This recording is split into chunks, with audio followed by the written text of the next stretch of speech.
తెలంగాణ రాష్ట్రంలో యూరియా కొరత ఉంది. అది అంటే కాంగ్రెస్ తప్పిదమని చెప్పేసి బీఆర్ఎస్ నాయకులు, అలాగే బీజేపీ వల్లనే యూరియా కొరత ఉందని చెప్పేసి కాంగ్రెస్ నాయకులు చెప్తున్నటువంటి మాట. సో, గతంలో 10 సంవత్సరాలు లేని యూరియా కొరత ఇప్పుడు ఎందుకొచ్చిందనే విషయం మాట్లాడడానికి ప్రస్తుతం మనతో పాటు విష్ణువర్ధన్ రెడ్డి గారు ఉన్నారు. విష్ణువర్ధన్ రెడ్డి గారు, అంటే రాష్ట్రంలో యూరియా కొరత ఎవరి ఫెయిల్యూర్ అని చెప్పేసి అనుకోవచ్చు మనం?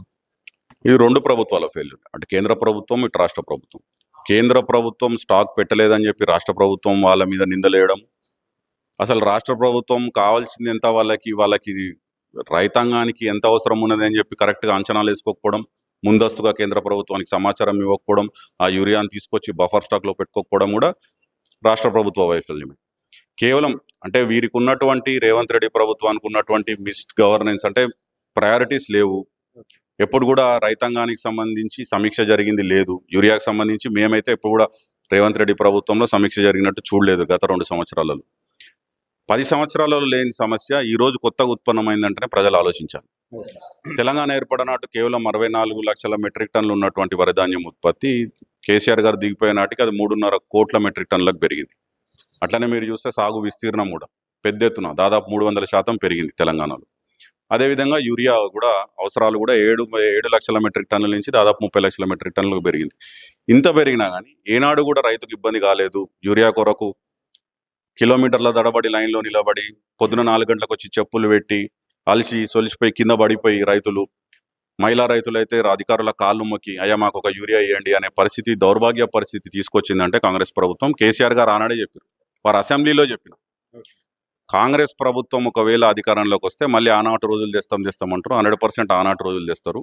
2014 ముందున్నటువంటి రోజులు ఇవే కష్టాలు, యూరియా కష్టాలు రైతులకు సంబంధించి వస్తాయని చెప్పి వారు క్లియర్గా చెప్పారు. వారు చెప్పినట్టే ఈరోజు గ్రౌండ్లో కూడా అదే జరుగుతుంది. ఏ విషయంలో ఆనాటి రోజులు తెచ్చిండు, మేము కాదని అంటలేం కదా. ఆనాటి రోజులు అంటే ఏందనేది తెస్తానన్నది ఇందిరమ్మ రాజ్యం అన్నాడు, అదే జరుగుతుంది కదా. అన్డిక్లేర్డ్ ఎమర్జెన్సీ, చెప్పకుండానే ఎమర్జెన్సీ. సోషల్ మీడియాలో పోస్టులు పెడితే మా సోషల్ మీడియా వారియర్స్ మీద, యాక్టివిస్టుల మీద బైండ్ ఓవర్లు చేయడం, కేసులు వేయడము, రిమాండ్లకు పంపించడం, అంటే పోలీస్ వ్యవస్థ మొత్తం ఒక అప్రకటిత ఎమర్జెన్సీ మాదిరిగా, అంటే అపోజిషన్ని గొంతు నొక్కాలే, ఎవరు ప్రశ్నించకూడదు, ఎవరు మాట్లాడకూడదు అని చెప్పే విధంగా ఇక్కడ ప్రయత్నం చేస్తారు. తద్వారానే కదా ఇప్పుడు మనం చూస్తున్నటువంటి క్రైమ్ రేట్ పెరిగినా కానీ హైదరాబాద్లో కానీ తెలంగాణలో కానీ. మేము చెప్పడం కాదు, కాంగ్రెస్ ప్రభుత్వంలో ఉన్నటువంటి సైబరాబాద్లో ఎంత పెరిగింది, హైదరాబాద్లో ఎంత పెరిగింది అని చెప్పి వాళ్ళ కమిషనర్లే చెప్పినారు కదా. హైదరాబాద్లో 42% పెరిగింది, సైబరాబాద్లో 64% పెరిగింది క్రైమ్ రేట్ గత 1 ఇయర్లో. అంటే వీళ్ళ ప్రయారిటీస్ రాంగ్ ఉన్నాయి. వీళ్ళు కేవలం కుర్చీ కొట్లాట గురించి, నా కుర్చీ నేను కాపాడుకోవాలి, 5 సంవత్సరాలు నేను ముఖ్యమంత్రిగా ఉండాలి అని అనుకుంటున్నారు తప్ప రైతుల సాధక బాధకలు ఏంది, వాళ్ళకి ఏం చేయాలి, వాళ్ళకి సమయానికి విత్తనాలు ఎక్కడికి వెళ్ళాలి, నాణ్యమైనటువంటి విత్తనాలు, ఇప్పుడు ఎరువుల సమస్య కానీ ఎట్లా తీర్చాలనేది కానీ వాళ్ళకి లేదు. అది వాళ్ళకు ఉంటుందని కూడా మేము ఇప్పుడు కాళేశ్వరంలో బాంబులు పెట్టి పేల్చారని చెప్పేసి ఒక వాదన వినిపిస్తుంది. ఇదే భవన్ సాక్షి కూడా చెప్పడం అనేది జరిగింది. నిజంగా అంటే ఎట్లాంటి కుట్రకోణం ఏమైనా జరిగిందని చెప్పేసి అనుకుంటున్నారా? 100% జరిగిండొచ్చు, ఎందుకు జరగకూడదు? అంటే మీరు ఏదైతే లేదు, అదే చెప్తాను. మా ప్రభుత్వం ఉండే అంటే అప్పటికి ఎలక్షన్ కోడ్ వచ్చింది. ఎలక్షన్ కోడ్ వచ్చింది అక్టోబర్ 7, అక్టోబర్ 8 నాడు. ఈ పిల్లర్ కుంగింది అక్టోబర్ 21 నాడు. సో ఎలక్షన్ కోడ్ వచ్చినప్పుడు ఏమవుతుందంటే పోలీస్ వ్యవస్థ కానీ, నిఘా వ్యవస్థలు కానీ మొత్తం కూడా ఎలక్షన్ కమిషన్ చేతుల్లోనే ఉంటాయి. చీఫ్ మినిస్టర్ అనే అతను కేర్ టేకర్ చీఫ్ మినిస్టర్గా, అంటే ఎమర్జెన్సీలో ఏదన్నా తప్ప వారి చేతిలో యంత్రాంగం ఉండదు ఎలక్షన్ కోడ్ ఉన్నప్పుడు. మాకు ముఖ్యంగా అనుమానం ఎందుకు వచ్చిందంటే ఎలక్షన్ కోడ్ ఉన్నప్పుడు జరిగింది. అంటే పర్యవేక్షణ కానీ ప్రభుత్వ యంత్రాంగం కానీ కేసీఆర్ గారి దగ్గర లేనప్పుడు ఇట్లాంటి సంఘటన జరిగింది. అక్కడ ఉన్నటువంటి వాళ్ళు కూడా పోలీస్ స్టేషన్లో పోయి కంప్లైంట్ ఇచ్చినటువంటి ఉదంతం ఉంది. పెద్ద ఎత్తున శబ్దం వచ్చింది, ఏదో బాంబు వెళ్ళినట్టు శబ్దం వచ్చింది. దాని తర్వాత అది కుంగిన విధానం చూసినా కానీ, ఎందుకంటే 25 లక్షల క్యూసెక్కుల వరద, గోదావరి నది వరద ఎప్పుడు కనీవినియర్ కానీ 100 సంవత్సరాలలో లాని వరద ఆ సంవత్సరం వస్తే కూడా జూన్ జూలై మాసంలో గట్టిగా నిలబడ్డది కదా. అట్లాంటిది కరెక్ట్ ఎన్నికలకు ఒక 2 వారాల ముందు ఇట్లాంటి శబ్దం వచ్చిందని చెప్పి ఎలక్షన్ కోడ్ ఉన్న సమయంలో కేసీఆర్ గారు చేతిలో యంత్రాంగం లేనప్పుడు జరిగింది అంటే 100% కుట్రకోణం ఉండొచ్చు.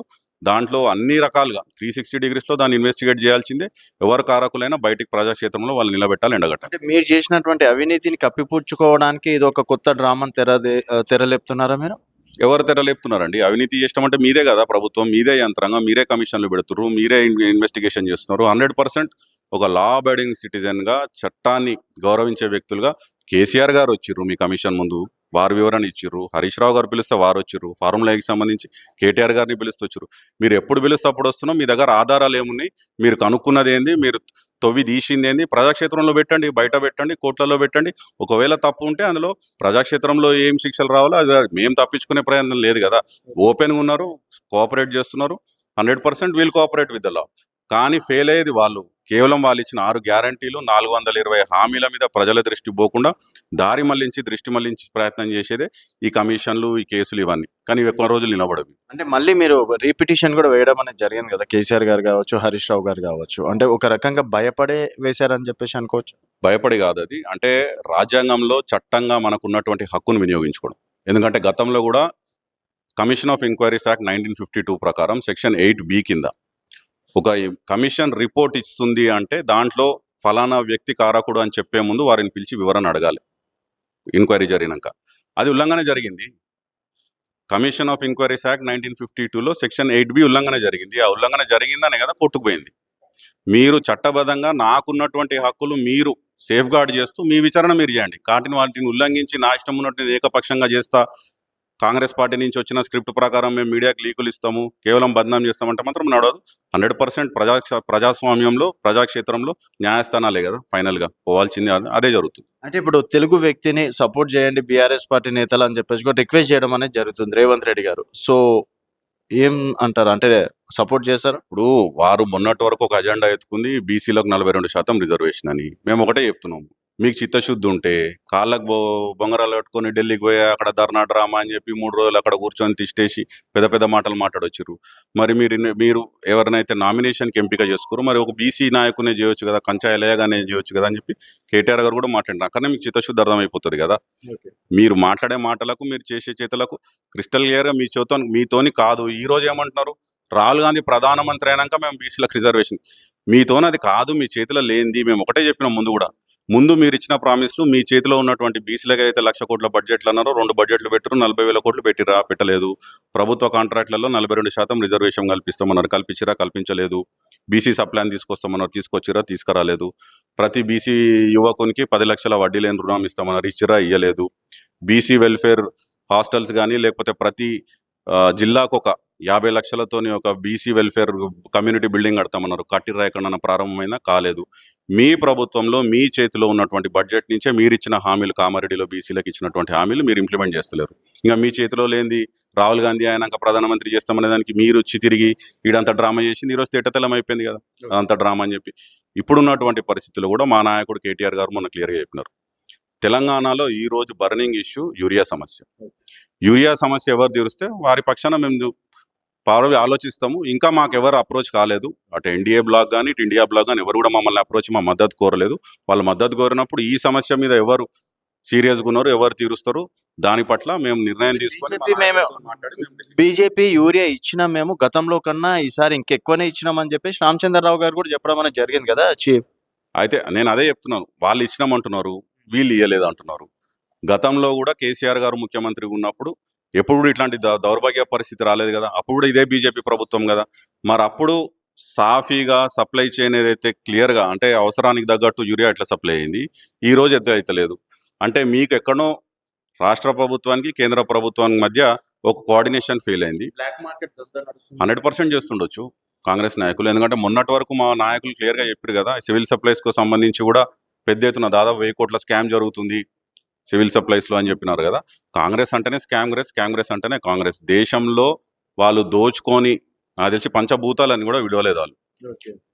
పాతాళంలో మన బొగ్గు కానీ, ఆకాశంలో హెలికాప్టర్ స్కాములు కానీ, గాలిలో 2G స్కాములు కానీ, వాళ్ళు దేన్ని వదిలేదు. ఏది కనబడుతుంది మింగే పార్టీయే కాంగ్రెస్ పార్టీ. సో కాంగ్రెస్కి స్కాములు కొత్త కాదు. 100% బ్లాక్ మార్కెటింగ్ కాంగ్రెస్ నాయకులు చేస్తుండొచ్చు, దాంట్లో ఎటువంటి అనుమానం లేదు. ప్రభుత్వం బాగాలేదు కాబట్టి యంత్రాంగం ప్రాబబ్లీ ఇన్వెస్టిగేట్ చేస్తలేదేమో. కానీ ఇంకో 3 సంవత్సరాల తర్వాత ఏం జరిగింది అనేది మళ్ళీ అన్ని బయటకు వెళ్తాయి.